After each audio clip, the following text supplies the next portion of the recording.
लोकमाता पुण्यश्लोक अहिल्यादेवी होळकर यांच्या चरणी नतमस्तक होऊन महाराष्ट्रातील तमाम धनगर समाज बांधवाचा जिव्हाळ्याचा प्रश्न सुटावा यासाठी गेली 7 दिवसापासून अन्न त्याग करणारे सर्व आंदोलनकर्ते उपस्थित माझ्यासोबत आले डीसीसी बँकेचे संचालक आदरणीय माझे काका संभाजीराव सुरू काका, तसेच माझ्यासोबत आलेले सुषमाजी होळकर, वैजनाथरावजी लवटे आणि समोर बसलेल्या सर्व समाज बांधव बंधू आणि भगिनींनो,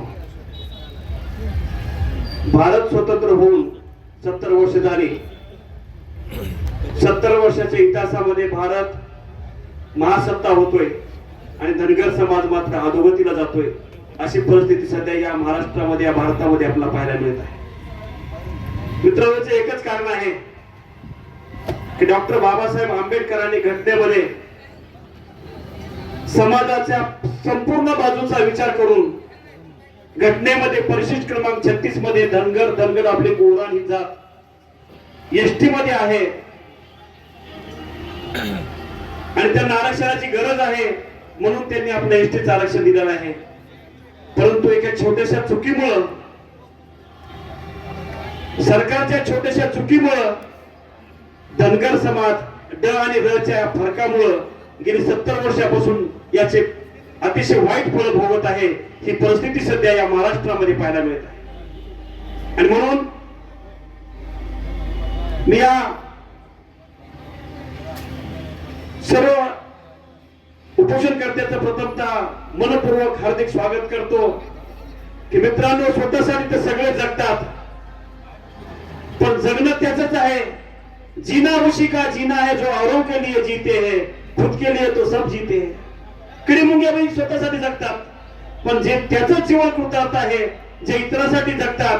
आणि मी या ठिकाणी खरंच असं म्हणतो की या स्टेजवरती जे समाज बांधव या ठिकाणी उपोषणाला बसले ते खरंच धन्य आहेत, ते पुण्यवान आहेत, भाग्यवान आहेत की ज्यांना समाजाची सेवा करण्याची संधी मिळते.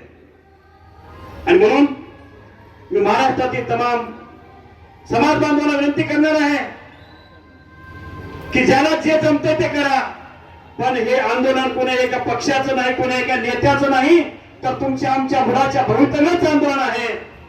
आणि म्हणून आपल्या सर्वांना एक विनंती करणार आहे की बांधवांनो, ही रात्र वैरेची आहे. 70 वर्ष जे झाले तेच पुढे होणार आहे. आणि आता जर आपण एक नाही झालो तर भविष्यात कधीच आपलं आरक्षण मिळणार नाही. असे हे योद्धे आहेत ना, हे ते आरक्षण करून करून यांची मनस्थिती खराब होऊन जाईल आणि नंतर उपोषणाला कोणी बसणार नाही. म्हणून त्यांना पाठिंबा द्या.